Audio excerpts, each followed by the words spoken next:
Personnalité préférée des Français alors même qu'il n'apparaît plus sur le devant de la scène depuis près de 20 ans, Jean-Jacques Goldman semble ne s'être jamais trahi. Discret, presque à l'extrême, il semble mener une vie des plus simples et sans doute, des plus heureuses, loin du show business et de ses excès. Éloigné des paillettes et de la scène, les soirées, les hommages musicaux, les biographies se succèdent. Jean-Jacques Goldman a profondément marqué la musique française depuis 1980, et ce en dépit de nombreux échecs à ses débuts. Mais depuis 20 ans, il semble se cacher, éloigné des paillettes et de la scène.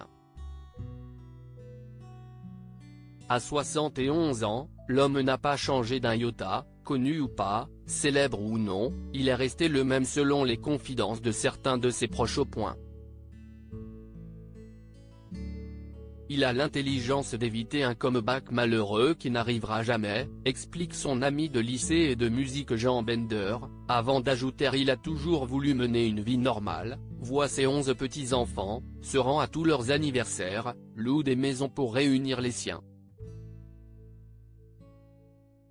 Pour Thierry Suc, organisateur de sa première tournée et des suivantes, dont les années 80, il n'y a aucun retour envisageable de Jean-Jacques Goldman sur scène.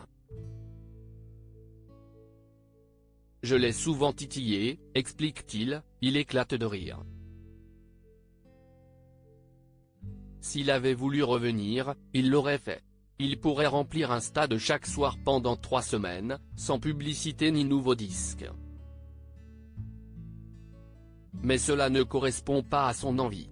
Sans excès, sans drogue, ni alcool, ni débordement, l'artiste Goldman mène la vie qu'il entend selon ses proches.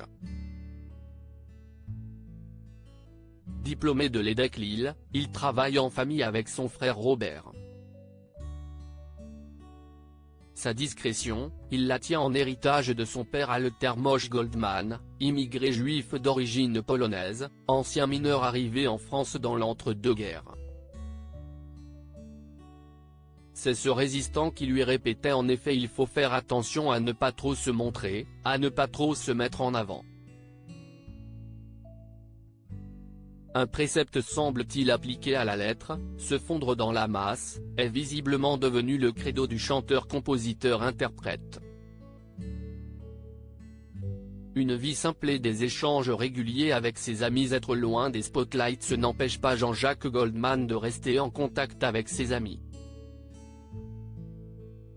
On échange des emails sur la gastronomie, les vacances, peu sur la musique.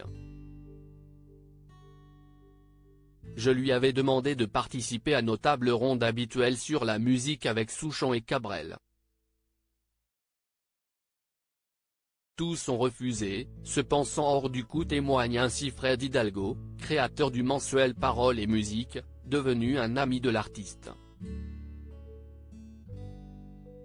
Rangé des guitares à 54 ans, il se consacre à ses amis, sa famille, ses proches, sans négliger le public, puisqu'il répond lui-même au courrier. Aux côtés de ses filles qui terminent leurs études, entre Londres où elles étudient et Marseille où il a suivi sa deuxième épouse et où il a une maison, Jean-Jacques Goldman applique à la lettre l'adage pour vivre heureux, vivons cachés, et a l'air de s'emporter comme un charme. Son seul signe extérieur de richesse ?